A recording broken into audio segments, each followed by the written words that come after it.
தமிழக அரசின் சார்பில் சென்னை தண்டையார்பேட்டையில் நடைபெற்று வரும் வேலைவாய்ப்பு முகாமில் ஏராளமானோர் ஆர்வத்துடன் பங்கேற்றுள்ளனர்.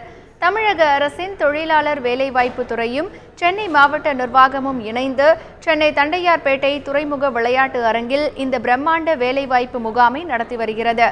காலை 8 மணிக்கு இந்த முகாமை அமைச்சர்கள் பழனியப்பன், கோகுல இந்திரா, மோகன், வளர்மதி, மேயர் சைதை துரைசாமி ஆகியோர் துவக்கி வைத்தனர்.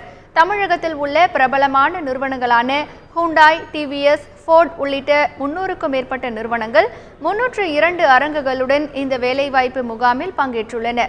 23,000 பணியிடங்களுக்கான வேலைவாய்ப்பு முகாமில் ஏராளமானவர்கள் பங்கேற்றுள்ளனர்.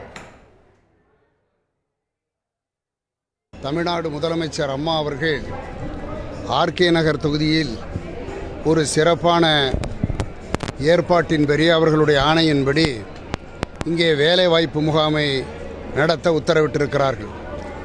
தமிழகத்திலே இருக்கக்கூடிய இளைஞர்களுக்கெல்லாம் ஒரு நல்வழி காட்டுகிற வகையில் மாண்புமிகு அம்மா அவர்கள் தங்களுடைய நடவடிக்கைகளை எடுத்துக்கொண்டிருக்கிறார்கள். அந்த வகையில் இந்த ஆர்கே நகர் தொகுதியில் சிறப்பாக 300 தொழிற்சாலைகள் கலந்து கொள்ளுகிற சிறப்பான ஒரு மாபெரும் வேலைவாய்ப்பு முகாம் நடைபெற்று கொண்டிருக்கிறது.